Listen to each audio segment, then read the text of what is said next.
Estimated to be between 30 and 40 million people, the Kurds are spread across 4 countries. In the mountains of Iraq and Iran, they've found shelter and leverage. During the rule of Ottomans, the Kurds have been living in tribes, organized in tribes. Across the high ridges of the Zagros, stories of origin once seemed settled, shaped by emperors, languages, and the neat logic of textbooks. Yet beneath those mountains lay clues far older than any recorded kingdom, waiting in fragments of bone and soil. When scientists finally recovered those ancient genomes, the familiar narrative began to unravel, leading toward a deeper human past.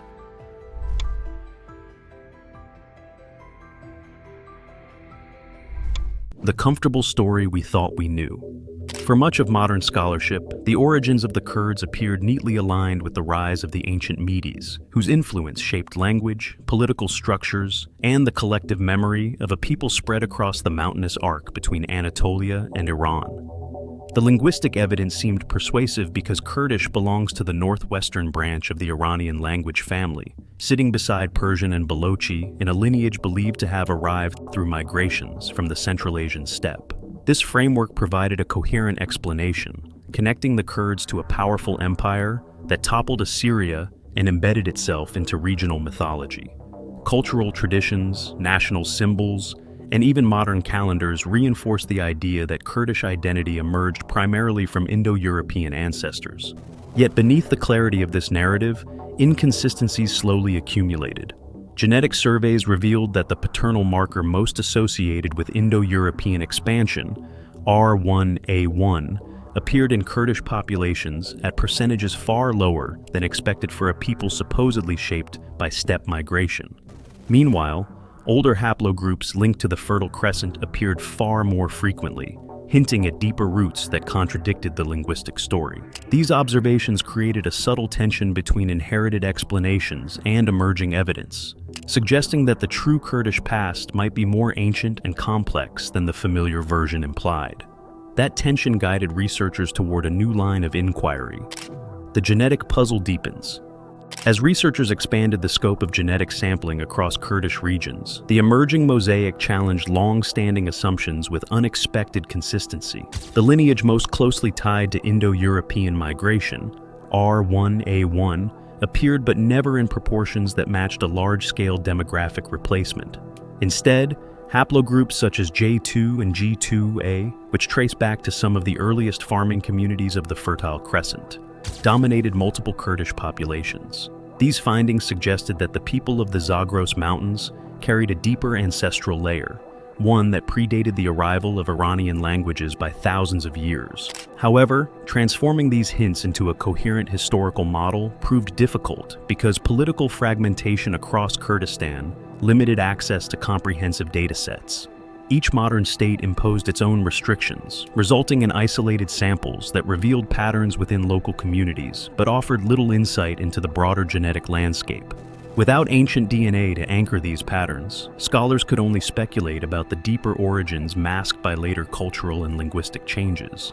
The breakthrough came when advances in sequencing technology allowed scientists to analyze DNA extracted from skeletal remains thousands of years old. Until recently, the Zagros region lacked such data because its early burials had not been sequenced, leaving a significant gap in the genetic map of early Eurasia. As laboratories refined contamination controls and improved fragment reconstruction, previously inaccessible genomes became readable with unprecedented clarity. These technical strides set the stage for a discovery that would fundamentally alter how researchers understood the ancestry of the Kurds, pointing toward a lineage far older than any Indo-European migration could explain. The discovery that shattered the textbooks. The turning point emerged from a collaboration between the University of Mainz, the CNRS in Paris, and the National Museum of Iran, where researchers focused on remains recovered from Neolithic sites scattered along the borderlands of the Zagros. Extracting authentic ancient DNA required isolating the dense petrous portion of the skull, a bone known for preserving genetic material even after 10 millennia of environmental wear. Working in controlled clean rooms, the team reconstructed genomes from countless fragments, gradually assembling a genetic profile capable of being compared to global reference populations. When those profiles were plotted against known ancient and modern groups, The results formed a pattern no scholar had predicted. The earliest farmers of the Zagros did not resemble their agricultural counterparts from Anatolia, whose descendants spread into Europe. Instead, they formed a distinct genetic lineage that diverged from neighboring populations more than 50,000 years ago, long before the invention of agriculture or the rise of Indo-European languages. This finding overturned the assumption that early farming cultures of the Near East shared a unified ancestry and revealed the Zagros as a parallel center of innovation shaped by people with deep local roots. Additional context emerged from excavations at Shanidar Cave in the Kurdish mountains of northern Iraq, where archaeologists confirmed overlapping occupations by Neanderthals and early modern humans. The cave contained remains spanning tens of thousands of years, demonstrating that the region served as a refuge during climatic upheavals and hosted populations whose survival shaped the genetic landscape of Western Eurasia. This long continuity aligned with the genomic evidence, showing that Kurdish highlands preserved ancient human diversity rather than receiving it primarily from later migrations. Together, these discoveries transform the understanding of Kurdish ancestry, revealing a story shaped not by a single influx, but by enduring habitation across deep time, rewriting Kurdish origins through DNA. When scientists compared the ancient Zagros genomes with modern Kurdish populations, the continuity became unmistakable. The dominant paternal lineage among many Kurdish groups, J2, aligned closely with the Neolithic communities whose remains had been sequenced from early farming villages in the highlands.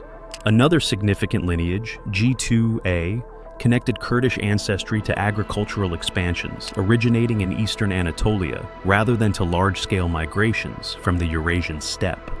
These lineages formed the majority of the Kurdish paternal profile, while the Indo-European marker R1A1 appeared only as a minority layer, suggesting cultural influence rather than wholesale population replacement. Maternal lineages added another dimension to this history. Mitochondrial DNA studies revealed affinities between Kurdish maternal haplogroups and populations in Anatolia and Europe, illustrating a pattern of sex-biased migration, in which incoming Iranian-speaking groups were largely male. These men introduced a new language and established political influence, but the genetic structure of the communities they joined retained deep connections to earlier highland populations. This pattern aligned with known historical examples of elite dominance in language spread, where linguistic shifts occur without major demographic turnover. Comparative analyses strengthened this conclusion. Research from the Hebrew University demonstrated close genetic ties between Kurds, Armenians, and Jewish populations of the northern Fertile Crescent, tracing shared ancestry to Neolithic communities rather than Iron Age empires. Meanwhile, studies from University College Dublin highlighted the isolation of early Zagros farmers, reinforcing the idea that modern Kurdish genomes preserve one of the region's oldest genetic signatures. These converging lines of evidence indicated that Kurdish origins must be understood not as a chapter beginning with the Medes, but as a continuum extending far deeper into prehistory, shaped by complex layers of cultural and genetic evolution. The civilizations beneath the language. As genetic evidence pushed Kurdish origins further into antiquity, archaeologists revisited cultural layers long overshadowed by the Indo-European narrative. One influential hypothesis focused on the Hurrians, a Bronze Age people whose cities, languages, and artistic motifs dominated large portions of the highlands between 3000 and 1200 before Christ. Scholars such as Mehrdad Izadi noted that many Kurdish clan names, geographic terms, and symbolic traditions bear striking resemblance to Hurrian counterparts, suggesting cultural continuity even if direct genetic confirmation remains pending. Because no Hurrian-era genomes from the Zagros have yet been sequenced, the hypothesis occupies a space between linguistic inference and archaeological interpretation, offering possibilities without definitive proof. Another perspective examines the Halaf culture, an early Neolithic tradition known for its distinct pottery styles and expansive reach across the foothills of the Kurdish mountains. The widespread distribution of Halaf ceramics indicates a mobile, interconnected population whose aesthetic and technological innovations shaped the region long before written history. Some researchers argue that this cultural horizon represents the earliest cohesive expression of the communities that would later contribute to Kurdish identity. However, Others propose that the ancient highlands were home to multiple related populations who eventually melded through millennia of exchange, migration, and shared subsistence practices. These debates reveal the complexity of linking archaeology to genetic ancestry, particularly in regions shaped by repeated cultural transitions. What unites the competing theories is the recognition that Kurdish identity does not originate from a single event or external influence, but from a deep and layered past embedded in the mountains themselves. This understanding invites a broader exploration of what it means for a people to inherit a landscape where civilizations rose, blended, and endured. What the mountains remember. As researchers assembled the genetic and archaeological evidence into a cohesive narrative, the Kurdish mountains emerge not only as a birthplace of early agriculture, but also as a refuge where communities adapted to shifting climates, migrating empires, and changing languages while preserving ancestral depth. The continuity revealed by ancient genomes demonstrated that the people living in these highlands today retain connections to inhabitants who cultivated the first domesticated goats, shaped early village life, and endured environmental cycles that reshaped the broader Near East. This perspective reframes Kurdish identity as an inheritance carried through countless generations who remain rooted in the same terrain, even as external powers impose new political boundaries and cultural narratives. The ongoing collaboration between Sorin University and the University of Huddersfield aims to refine this picture through comprehensive sequencing that compares ancient and modern DNA across the region. Each new dataset has the potential to clarify relationships between early populations and illuminate how cultural exchanges layered upon enduring genetic foundations. These insights contribute to a broader understanding of human history, demonstrating how regions often described through conflict or division can instead reveal long arcs of resilience, continuity, and adaptation that extend far beyond recorded memory. Across these mountains, identity survives in roots older than kingdoms, preserved by generations who shaped and were shaped by the highlands. If uncovering hidden histories inspires you, subscribe to the channel, share this journey with others, and stay with us as science continues revealing stories long buried beneath time.